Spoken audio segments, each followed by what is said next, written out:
በስመ አብ ወወልድ ወመንፈስ ቅዱስ አሐዱ አምላክ አሜን።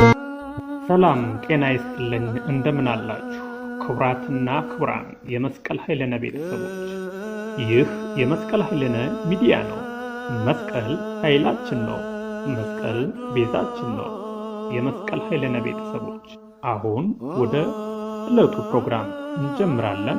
እስከዚያው ላይክ፣ ሼር፣ ሰብስክራይብ ያድርጉ። እናመሰግናለን። መስቀል ኃይላችን ነው። አራቱ ዘመናት ሊቃውንተ ቤተ ክርስቲያን ሲተነትኑት ዓለም ከተፈጠረ ጀምሮ ማለትም ከፍጥረት አዳም እስከ ምልዓተ ክርስቶስ ምጽአተ ክርስቶስ ድረስ ያለውን የብሉይ ኪዳን ጊዜ በአራት አበይት ዘመናት ይከፍሉታል። እነዚህም እንደዚህ ናቸው። የመጀመሪያው ዘመነ አበው ነው። የሚቀጥለው ደግሞ ዘመነ መሳፍንት፣ ሶስተኛው ዘመነ ነገሥትና አራተኛው ዘመነ ካህናት በማለት ይመድቡታል። አባታችን አዳም የ7 ዓመት ገነት ውስጥ ቆይታውን ጨርሶ በቅጣት ወደ ምድር ሲሰደድ ምንም እንኳን የሰው ልጅ ቢሆንም ያጠፋው ወይም የበደለው እግዚአብሔር አዳምንና ልጆቹን አልተዋቸውም ነበርና ዋጋ ከፍሎ ሊያድናቸው መጣ። ከምጽአተ ክርስቶስ በፊት የነበረውን 5500 ዓመታት ግን እግዚአብሔር ቃል በቃል ያነጋገራቸው ነበር። እርካነ እግዚአብሔር ወይም የእግዚአብሔር ወዳጆች የሚባሉት አበው ጻድቃን ነቢያት በዚህ ዘመን ነበሩ። ስለ ክርስቶስ ፍቅርም ብለው ሰማዕትነት የተቀበሉት ነቢያት ሞትን ሳያዩ የተሰወሩና ዛሬም ድረስ ብሔረ ሕያዋን የሚኖሩ አበው በረከትን ሽተው ከእግዚአብሔር ጋር አካሄዳቸውን አንድ ያደረጉ ቅዱሳን በዚህ ዘመን ተገኝተዋል። እኛም ከዚህ ቀጥለን ለማቅ እናቀርባለን። የመጀመሪያው ዘመነ አበው። ዘመነ አበው የምንለው ከአዳም ጀምሮ እስከ ሙሴ ድረስ ያለውን ዘመን ዘመነ አበው ተብሎ ይጠራል። መጽሐፍትም ስላልነበራቸው ሕጉ ሕገ ልቦና ይባላል። አባታችን አዳም በገነት 7 ዓመት በምድር ላይ ደግሞ 923 ዓመት በአጠቃላይ 930 ዓመታት ከኖረ በኋላ ሞቷል። ልጆቹ በሥላሴ እጅ ለመጀመሪያ ጊዜ የተፈጠረውን የአዳም አጽም ሳይቀብሩት ጸሎት እያደረጉበት እያደረሱበት ተቀምጦ ይኖር ነበር። ይሄ ሲያዝ እስከ ኖህ ድረስ ደረሰ። ኖህም ወደ መርከብ ሲገባ ይዞት ገባ። ቀጥሎም የጥፋት ውሃ ሲጎድል የሳሌም ንጉሥ ለነበረው ለመልከ ጸዴቅ ተሰጠው። መልከ ጸዴቅም አጽመ አዳምን እያጠነ እያመሰገነ ተቀመጠ። እሱም የብሉይ ኪዳን ካህን ነበርና። መልከ ጸዴቅ ማለት በዕብራይስጥ ቋንቋ የእውነት ንጉሥ ማለት ነው። ቅዱስ ጳውሎስ የመልከ ጸዴቅን ትውልድ ሲጽፍ አባት እናት የለውም፣ የተወለደበትም አይታወቅም፣ ለዘመኑም መጀመሪያና መጨረሻው አይታወቅም አለ። ይህን ያለበት ትልቁ ምክንያት ትውልዱ ከአሕዛብ ወገን ነውና ነገደ አይሁድ በወቅቱ በነገዳቸው ይመኩ ስለነበር አይሁድን ደስ ለማሰኘት ተናገረ እንጂ መልከ ጸዴቅስ ትውልዱ ታሪክ እንደሚነግረን ወልደ ንጉሥ ግብፅ ዋኖባ ዘነግሶ በከነአን ይለዋል። ኢየሩሳሌምን የቆረቆረው ሲዱ የተባለው የሱዳንና የግብፅ ንጉሥ ሲሆን በግብፅ በኩል ተሻግሮ ከከናናውያን ያስገብር ነበር። ቤተ ሳይዳም የተሰየመችው በሲዱ ነበር። ሲዱም ሳሌምን ይወልዳል። ኢየሩሳሌምም በሳሌም ተሰይማለች። ሳሌምም ሚልኪንና መልከ ጼዴቅን ወለደ። መልከ ጼዴቅም በሲመተ ካህናቱ አብርሃን ባርኮታልና። ከዚህ ላይ መልከ ጼዴቅ ኢትዮጵያዊ ነው።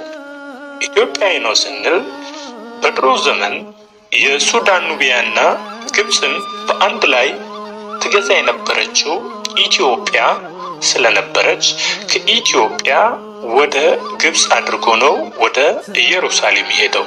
ስለዚህም ነው መልከ ጼዴቅ ኢትዮጵያዊ ነው የሚባለው። ከኑቢያ ወይም ከሱዳን የኢትዮጵያ ግዛት ወደ አክሱም ከመሻገሩ በፊት ማለት ነው። ይህን አድማጮቻችን ማወቅ ይኖርባቸዋል። እዚህ በመቀጠል ኖህ በ652 ዓመተ ዓለም የተወለደ የአዳም 10ኛ ትውልድ ነው። ከማየ አይኻ በኋላ እግዚአብሔርን ከኖህ ጋር ቃል ኪዳን አድርጎ ከትውልድ ሁሉ በስራው ከኃጢአቱ ከጠፋ በኋላ ሶስቱ የኖህ ልጆች ማለትም ሴም፣ ካምና ያፌት ከአባታቸውና ከሚስቶቻቸው ጋር ቀርተዋል፣ ከጥፋት ውሃም ተርፈዋል። ዛሬ ያለው ዘር በሙሉ ነጩም ጥቁሩም የኖህ ዘር ነው እንላለን። ሕገ ልቦና ማለት የሰው ልጅ በተፈጥሮ በተሰጠው አእምሮ ውስጥ የተቀመጠ ዕውቀት ነው።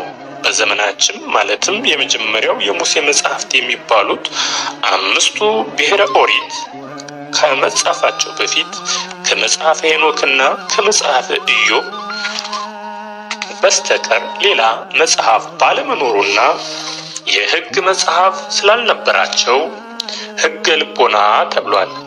ለምሳሌ አብርሃም ፈጣሪውን ያገኘው በሕገ ልቦና በህሊናው ተመራምሮ ነው።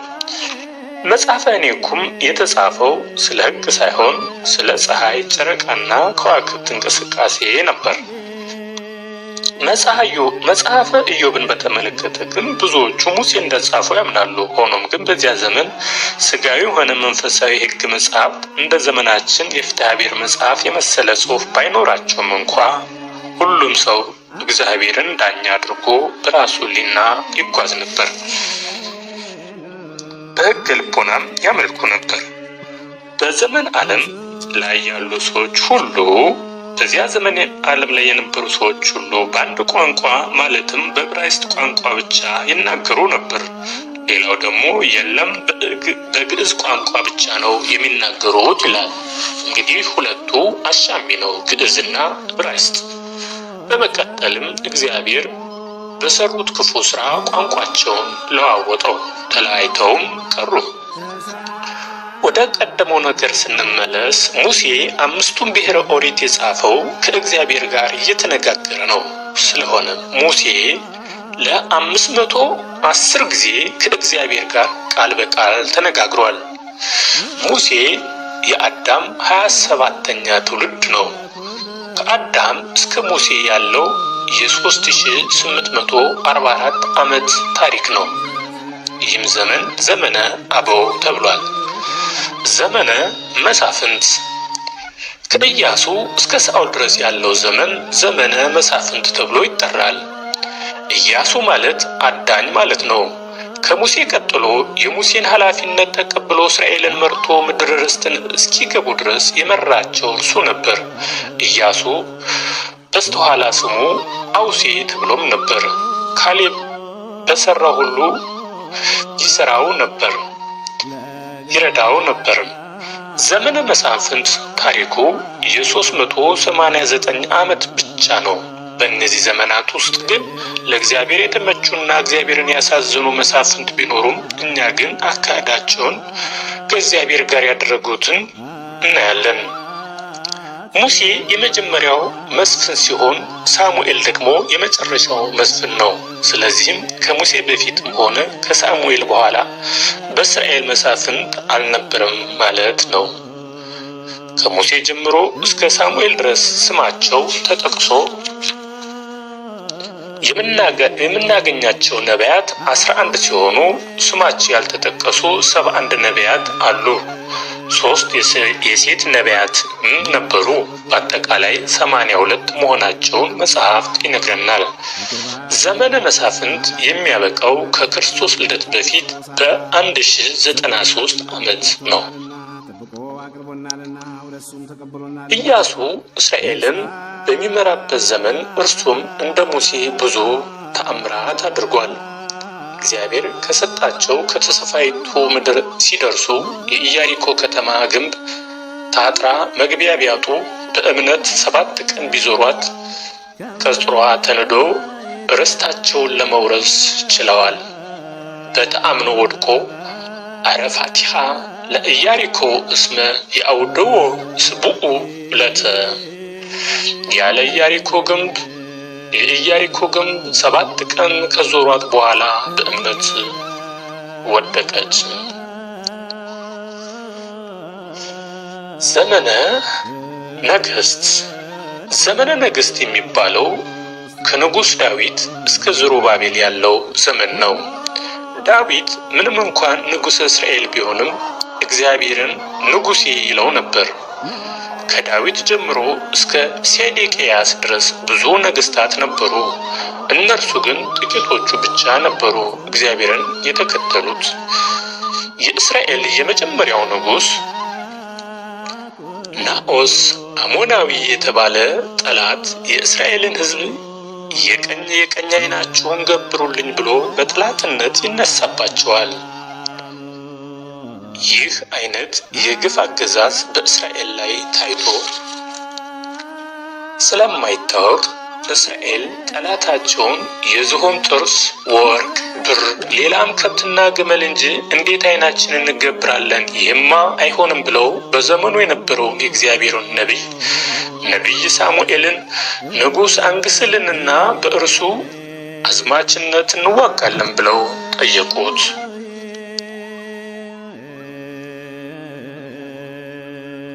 እሱም እንዲህ አላቸው፣ ከእናንተ አንዱን ነው የማነግስላችሁም ንጉሥ ወንዶች ልጆቻችሁን መልከ መልካሞቹን ሎሌ፣ መልከ ጥፎችን ቋሚ ለጓሚ፣ ሴት ልጆቻችሁን መልከ መልካሞቹን ገንቦ በጥባጭ፣ ሽቶ አጣፋጭ፣ መልከ ጥፎቹን እንጀራ ጋጋሪ፣ ወጥ ሰሪ ያደርጉባችኋል አላቸው። እነሱም ምንም ያድርግ ይሁን አሉ። ይህን በነገራቸው በ40ኛው ቀን በሙሴፋ ቀጠሮ ያዘላቸው።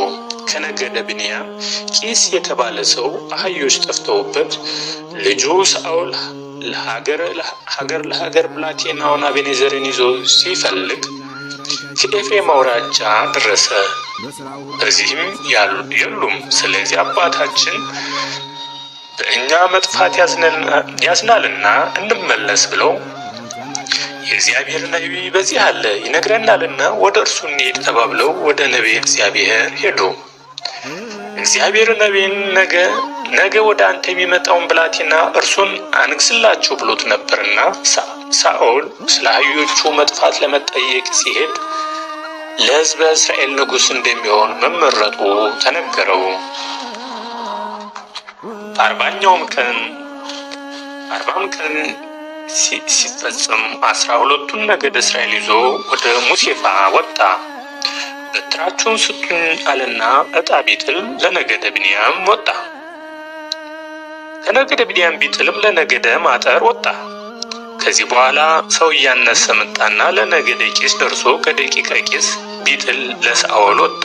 ንጉሳቸው እነሆ ብሎ ሰጣቸው።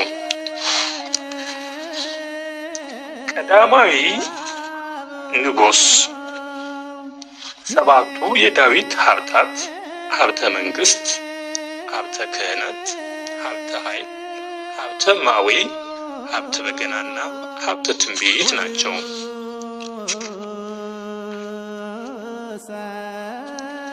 ሀብተ ፈውስ ዘመነ ካህናት። ካህን ማለት አገልጋይ ማለት ነው። ከዘሩባቤል እስከ ክርስቶስ ያለው ጊዜ ዘመነ ካህናት ተብሎ ይጠራል።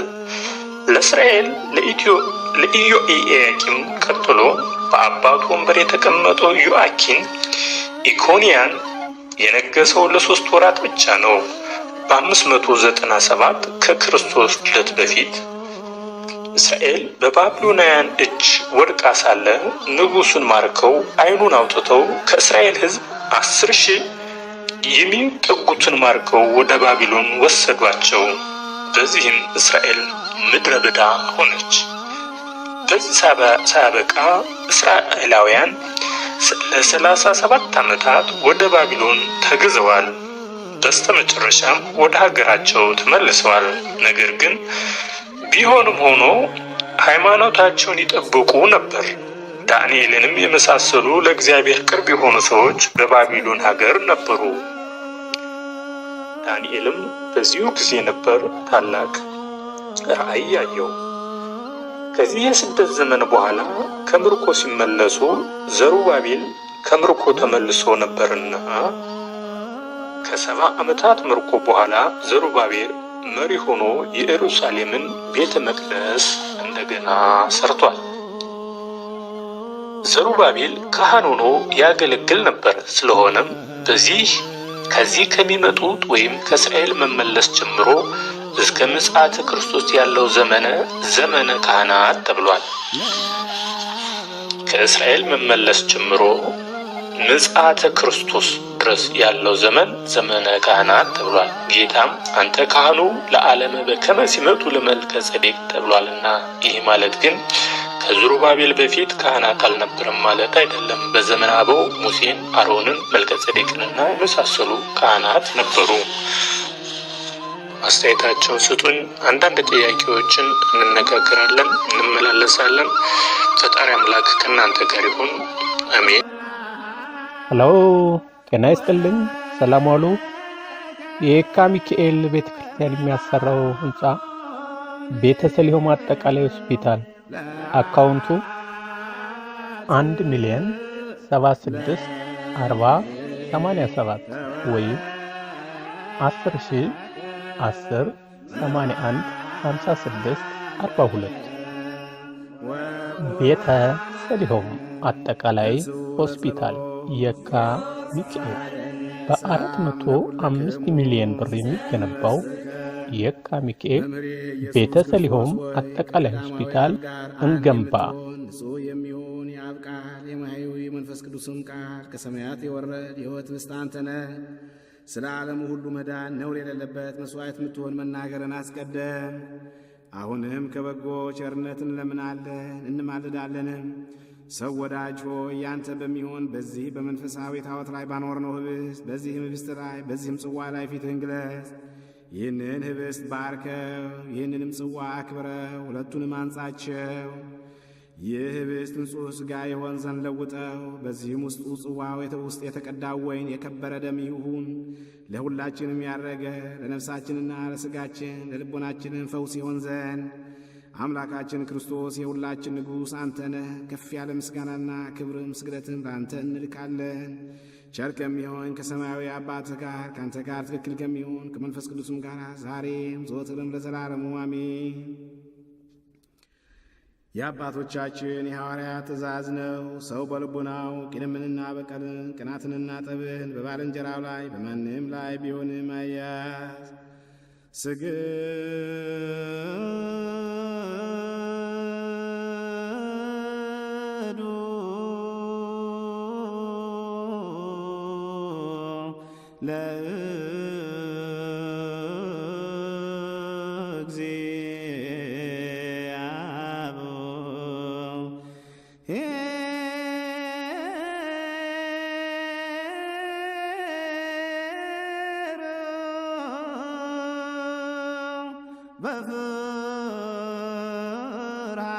በፍርሃት ቅድሜ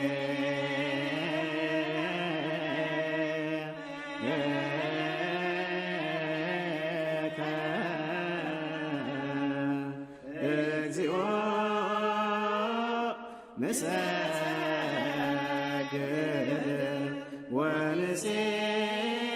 ወንሴብሐክ። አቤቱ ጌታችን ኢየሱስ ክርስቶስ ወልድ ዋሕድ የእግዚአብሔር አብ ቃል ማኅየዊት መድኃኒትን በምትሆን በሕማምህ ከእኛ የኃጢአታችን ሁሉ ማሰሪያ ያጠፋ ንጹሐን በሚሆኑ ደቀ መዛሙርትህና በንጹሐን አገልጋዮች ፊት እፍ ያልክባቸው መንፈስ ቅዱስን ተቀበሉ። ይቅር ላላላችኋቸው ኃጢአታቸው አይቀርላቸውም፣ ይቅርም ላላላችኋቸው ኃጢአታቸው አይቀርላቸውም ያልካቸው አሁንም በቤተ ክርስቲያን ሁልጊዜ የክህነትን ሥራ ለሚሠሩ ለንጹሐን አገልጋዮችህ አቤቱ አንተ ክህነትን ሰጠህ በምድር ላይ ኃጢአትን ይቅር ይሉ ዘንድ ያስሩ ዘንድ የበደልም ሁሉ ማሰሪያ ይፈቱ ዘንድ አሁንም አቤቱ ሰው ወዳጅ ሆይ ዳግመኛ ከቸርነትህ እንለምናለን፣ እንማልዳለን፣ እንሻለንም። ስለ እነዚህ ስለ ወንዶችም ስለ ሴቶችም ባሮችህ አባቶችህና ወንድሞችህ እህቶችና እናቶችህም ደካማ ስለመሆን ስለ እኔም ስለ ባሪያህ በቅዱስ መሠዊያህም ፊት ራሳቸውን ዝቅ ስላደረጉ ሰዎች እምረትን ጎዳና አጥረግልን፣ የኀጢአታችን ማሰሪያ ሁሉ ፈጽመህ አጥፋልን። አቤቱ አንተን ብንበድል በማወቅ ወይም ባለማወቅ በተንኰልም ቢሆን በልቦና ክፋትም ቢሆን በመሥራትም ቢሆን በመናገርም ቢሆን የሰውን ዕውቀት ማነስ ቢሆን የሰውን ድካሙን አንተ ታውቃለህና ቸር ሰው ወዳጅ ሆይ የፍጥረቱን ሁሉ ጌታ አቤቱ የኀጢአታችንን ስርየት ስጠን ዘንድ ባርከን አክብረን ነጻም አድርገን አንጻን የተፈታም ነጻም የወጣን አድርገን ስምህን መፍራት የተመላን አድርገን ቅዱስ ፈቃድን በመፍራት አጽናን። ቸር ሆይ ጌታችንና አምላካችን መድኃኒታችን አንተ ኢየሱስ ክርስቶስ ነህና ምስጋናና ክብርን ስግደትን ለአንተ እንልካለን። ሰማያዊ ከሚሆን ከቸር አባትህ ጋር ማያዊ ከሚሆን ከመንፈስ ቅዱስም ጋር ትክክል የሚሆን ዛሬም ዘወትርም ለዘላለሙ አሜን። አንድ ስለምታደርግ ሥጋውና ደሙ እግዚአብሔር በይቅርታው አንድ ያደርገን ዘንድ ሰላምን እንማልዳለን። እንክራላይሶ እግዚአብሔር የእሱን ሃይማኖት በንጹሕ እንድጠብቅ ይሰጠን ዘንድ ስለ ሃይማኖታችን እንማልዳለን። እስከ ፍጻሜያችን ድረስ እግዚአብሔር በመንፈስ ቅዱስ አንድነት ይጠብቀን ዘንድ ስለ አንድነታችን እንማልዳለን። በመከራችን ሁሉ እግዚአብሔር የትዕግሥትን ፍጻሜ ይሰጠን ዘንድ ስለ ነፍሳችን ትዕግሥት እንማልዳለን። ዘወትር ፍጹም ሰላምን እግዚአብሔር ይሰጣት ዘንድ ስለ ሀገራችን ስለ ኢትዮጵያ እንማልዳለን። ስለ ዓለሙ ሁሉ እግዚአብሔር ማሰብን ያስቀድም ዘንድ ለእያንዳንዱም የሚያስፈልገውን ያማረውን የሚሻለውን ያስብ ዘንድ ስለ ዓለሙ ሁሉ እንማልዳለን። እግዚአብሔር የዕለት ዕለት ምግባቸውን ይሰጣቸው ዘንድ ስለ ተራቡና ስለ ተጠሙ ሰዎች እንማልዳለን። እግዚአብሔር ፈጽሞ ያረጋጋቸው ዘንድ ስላዘኑና ስለተከዙ ሰዎች እንማልዳለን። እግዚአብሔር ትዕግሥትን ፍጻሜ ትምህርትን ይሰጣቸው ዘንድ እንማልዳለን። እግዚአብሔር እንዳይቀየማቸው ከመዓትም ተመልሶ ፍጹም ዕረፍትን ይሰጣቸው ዘንድ ስለበደሉ አባቶቻችንና ወንድሞቻችን እንማልዳለን። በሚሻበት ቦታ እግዚአብሔር ዝናሙን ያዘንብ ዘንድ ስለ ዝናብ እንማልዳለን። የወንዙን ውሃ ምላልን ብለን እግዚአብሔር እነሱን እስከ ልካቸውና እስከ ወሰናቸው ይመላ ዘንድ ስለ ወንዙ ውሃ እንማልዳለን። ለዘርና ለመከር ሊሆን እግዚአብሔር ለምድር ፍሬዋን ይሰጣት ዘንድ ስለ ምድር ፍሬ እንማልዳለን። በጸሎት የምንለምንና የምንማልድ ሁላችንን በሰላም በመንፈስ ይጠብቀን፣ ፍቅረንም ይስጠን፣ አይነ ልቦናችንም ያብራልን። ፈቃዱም ሆኖ ጸሎታችንን ይቀበል ዘንድ ቀርበን እግዚአብሔር አምላካችንን እንለምነው። አውቀን በሀብቱ እናድግ ዘንድ በእርሱም ስም እንመካ ዘንድ በነቢያትና በሐዋርያት መሠረት ላይ እንታነጽ ዘንድ እንግዲህ በመንፈስ ቅዱስ እንነሳ። ቀርበን አምላካችን እግዚአብሔርን እንለምነው ዘንድ ወዶ ጸሎታችንን ይቀበል ዘንድ ተንስ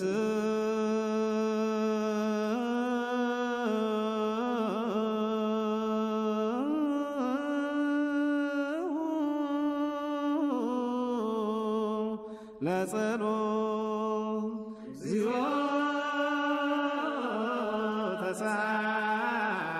ተሳለን